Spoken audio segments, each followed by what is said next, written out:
The Mikolo, I really don't know how to say it. Yes, it is already assembled. To just go over a couple little tips and tricks for this guy. So one being, it's not that bad. The instructions, I give them like a 7 out of 10. They're not crystal clear, but they do have good breakdowns telling you where the screws go, where the washers go. All the packages are labeled, so once you get everything open and laid out, it isn't hard to do this. I did build this on my own, and obviously building a 4x4 structure like this by yourself isn't ideal, but it can be done. First you're gonna do is you're gonna assemble this part and this part. I laid it against the wall at an angle and then screwed in the bottom first. Once the bottoms are screwed in, got a ladder and screwed in the top next. All at an angle. It's not the easiest thing to do, but it can be done. Just take a little bit of muscle to essentially squeeze this guy closed so that you can get the screw threaded in. Once you get it threaded in, it's absolutely fine. After that, once you get these guys, I just kind of leaned them. I stood them up. They stand up on their own because they have little legs. I got the back assembled, and after that, it's easy as pie, as they would say. My only thing is, all these look like they're the same size. They're not. 4 of them are the same size. The ones in the rear are actually longer. I did not know that, so when I assembled it, of course, my luck, I didn't assemble it correctly, and it was wobbly. Once I figured it out, I took a measuring tape, and I found out these are all 35. That one's 39. Easy peasy. Fixed it. Solid rack. Other than that, there is one problem. It is this guy. I'll show you. That ginormous freaking screw right there is this is exactly the socket you're going to need to screw that in. With the monkey wrench, you'll be just fine to screw pretty much everything in. Everything else in a normal socket kit, you can build. It's kind of ridiculous that they put these goddamn bolts in. Nobody has these. I mean, unless you drive semi-trucks or I don't even know what else that is for. But I didn't have it, so I had to go out the store and buy the socket that fit that bolt. And if you did get the kit like I did with everything, the lat pull-down machine assembles to the rig. Anytime it assembles to the rig, it requires that huge bolt. So you're definitely going to have to go out and buy one. You can return it afterwards. Don't tell anybody you got that from me. But that's pretty much it.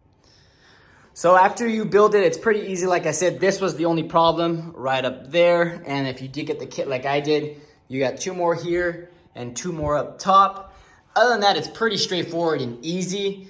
The assembly for the cable roll is not very clear cut in the directions, but it has one ball end that just goes in through here, loops through the back, up and over, and then anchors down right underneath this guy. So that's pretty easy. On the other one, it goes in between those 2 wheels, over the top, under this guy, back through, and then straight down to this anchor. Pretty easy to assemble. Everything is pretty straightforward. Like I said, the directions aren't crystal clear, but 7 out of 10 is pretty darn good. Other than that, everything comes disassembled. This guy came disassembled, so you had to put the screw through. I'm not a big fan of having this have a screw through. Like, this is obviously like material, like seatbelt material. I don't like that it's being touched by thread and it can move. So over time, I feel like that's definitely gonna have some wear and tear. Not nearly as good as my last rack. This little guy has a knob. I thought it was weird, but then what it does is when you tighten it, it kind of pushes a little pad like that so that there's no wobble. It's kind of nice. I don't know how long it's going to last, where it actually won't come back anymore.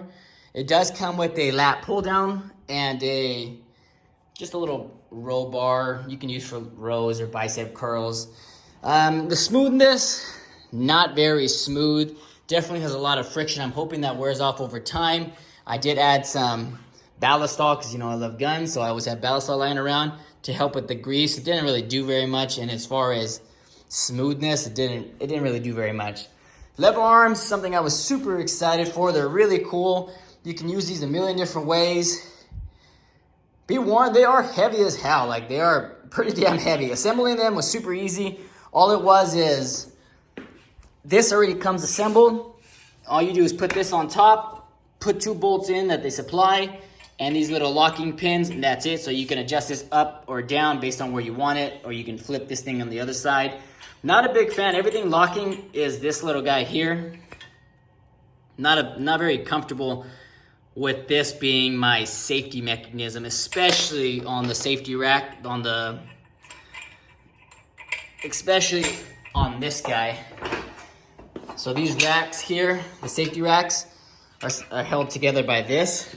I'm sure it'll be good for one good heavy slam. After that, I'm sure it'll be bent to hell and I have to replace it. So not a big fan of that. I definitely wish it would have just been a regular attachment like this that kind of locks into the rack like everything else is. Like my last safety rack was from Balzo Steel. I really don't know why they went that cheap. I would pay an extra 50 bucks to have better safety racks that had better longevity than these guys. But overall, assembly is pretty easy. I don't think you guys will have a problem with it. I definitely didn't. I don't consider myself the most handiest person in the world, but I definitely followed directions, so it wasn't that hard. Quick little tip. Probably not the best thing to do, but I definitely use the impact driver to tighten everything.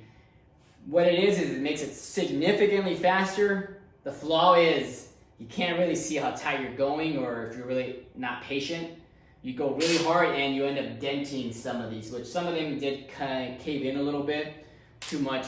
It's fine. I've done that in my last one too, and I still disassembled it, reassembled it in my new home. It was fine. So that's one thing. If you're impatient, using an impact driver will have a risk of damaging or denting your metal.